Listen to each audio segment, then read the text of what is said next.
Kasi ngayon, the Senate seems to be hedging on whether they will surrender the two. I think they're supposed to have a caucus, di ba? Pero Well, it hasn't happened yet. Yeah. Well, surrender, may warrant na ba? If it comes to that. If it comes to Okay. that. Pero yun nga, parang understanding ko medyo premature eh. Kasi nga, if At this if point, they're gonna be everything's treated, premature. that's true. Mm. So maybe they're just pushing, Pero that yun nga kasi caucus when it happens. they won't bring it out. They'll just do it. Yeah, And that's then true. say we have it. It's not like the Bulagaan first time. talaga eh, Like the first bulagaan. time with Duterte. Mm. Di ba? Hindi naman ina-announce yung warrant no? Oo. Oo. Purposely, dahil ayaw nilang Tumakas tumakas, ka. tumakatakas. Yeah. no? Oo. We were talking to Ping Lacson Bulagaan yan. Diba? Yeah. Siyempre, there's a feeling in the Senate parang how much should we protect our own? And versus the public interest and the public perception that we are protecting our own. Yeah. May ganun eh.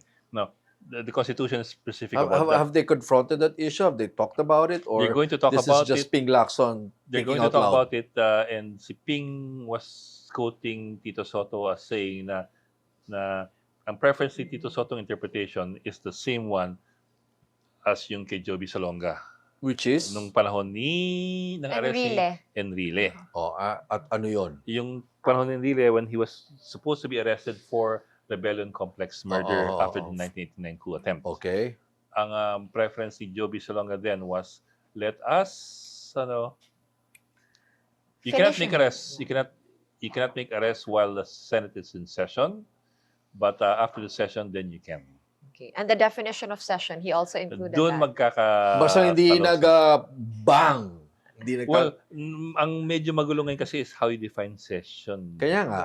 So- Adjournment versus suspension versus With Senator Jovito Salonga back then, he meant it for the day, for the diba? day. For the day. For the day. Basically, bawal kayo pumasok di ba? sa office. Na-detain naman si Enrile eventually. Oo. Yeah.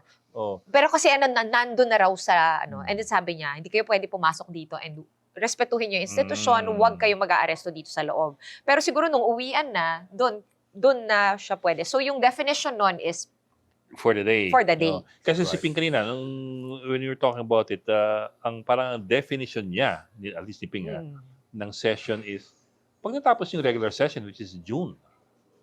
Okay. So, what does that mean?